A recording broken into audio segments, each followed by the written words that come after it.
ही गुरु के नाम पर संप्रदाय। पहले संत मत व्यास लिखाता था वहां, संत मत। शिवदयाल स्वामी, तुलसी साहब और अनुकूल चंद्र ठाकुर का नाम सुना है? देवघर में उनका है। ये सब एक ही जगह लोग सत्संग करते थे। याद रखिएगा, संत मत की थोड़ी सी गहराई में मैं आपको बता रहा हूं। अनुकूल चंद्र ठाकुर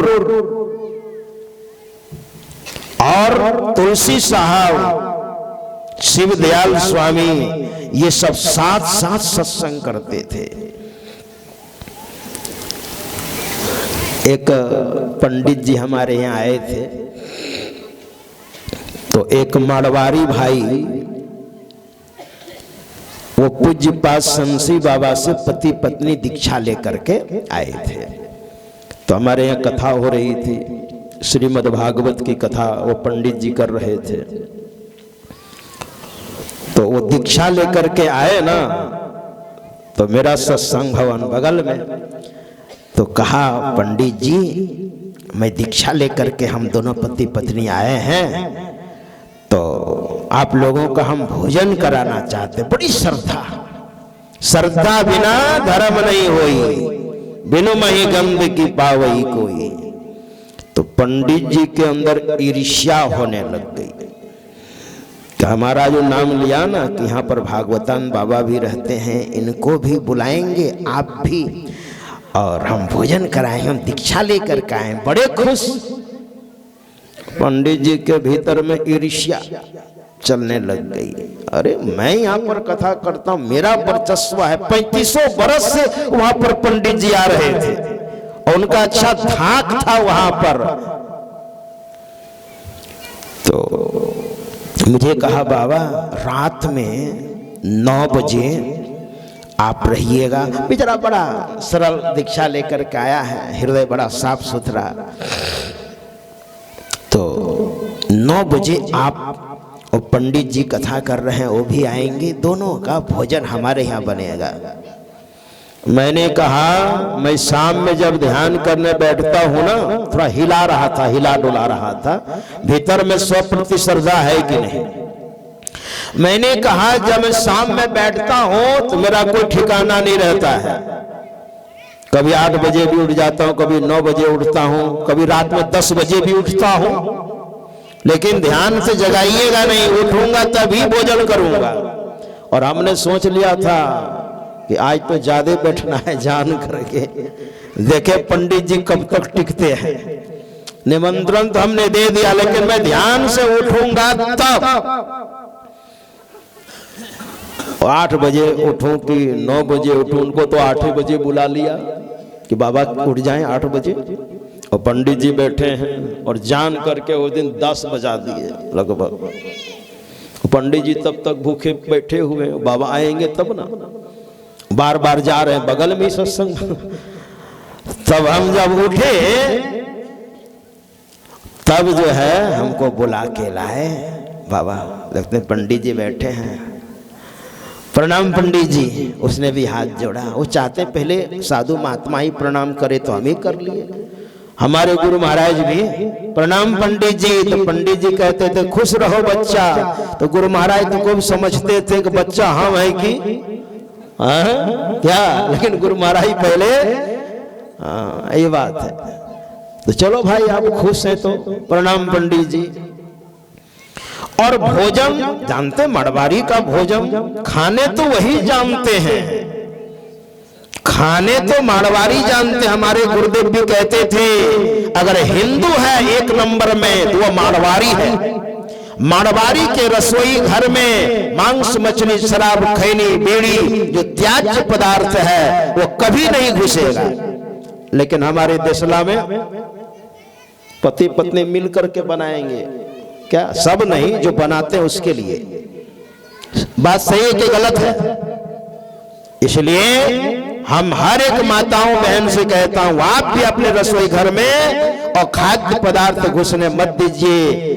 नहीं तो दीपावली के दिन शुभ डलिया लेकर के दरिद्र बाहर, लक्ष्मी घुस, दरिद्र बाहर, लक्ष्मी घुस, कोई फायदा नहीं है। दरिद्र तो भीतर घुसा हुआ है। क्या? इसलिए मारवाड़ी गरीब नहीं होता है। देखा है गरीब आपने? अगर कोई अपवाद में अगर गरीब हो गया तो उनको 3 बार मौका दिया जाता है, उनको पैसा देते समाज से चंदा करके कि आप आगे बढ़िए। 1 नंबर के अगर हिंदू हैं तो वो है मारवाड़ी। हम लोगों को उससे शिक्षा लेनी चाहिए, जबकि हमारे बिहार के वो नहीं है, वो तो मारवाड़ देश से आया है। ये बात है। तो क्या एकदम थाली आई इतनी बड़ी बड़ी कटोरी में, आलू की सब्जी है तो आलू का चोखा है, तो आलू का भुजिया है, तो आलू का रसदार है, आलू का ही कई प्रकार का, परवल की सब्जी है, हरी सब्जी वगैरह वगैरह। और तब पंडित जी क्या बोलते हैं, सुनिएगा, गौर से सुनिएगा आप लोग। बच्चे हल्ला गुल्ला करे तो कोई थोड़ा शांत कर दीजिएगा। क्या कहा जानते हैं? अरे वो दिखा करके, दोनों पति पत्नी को सुना करके, संत मत में तो गद्दी के लिए लड़ाई करते हैं दोनों बाबा। पूज्यपाद संसी बाबा, वो पूज्यपाद नहीं बोल रहे थे, हम बोल रहे हैं। दोनों बाबा, शाही बाबा, संसी बाबा, वहां तो गोली चलती है। और श्रद्धा करने के लिए जो दीक्षा लेकर भी आए हैं उनको मतलब अश्रद्धा हो जाए और मेरे प्रति बरकरार श्रद्धा रहे। हम तो ध्यान करके भी आए थे तो मन शांत था, ज्यादा बोलने का मन भी नहीं कर रहा था, लेकिन मेरे मन में हुआ।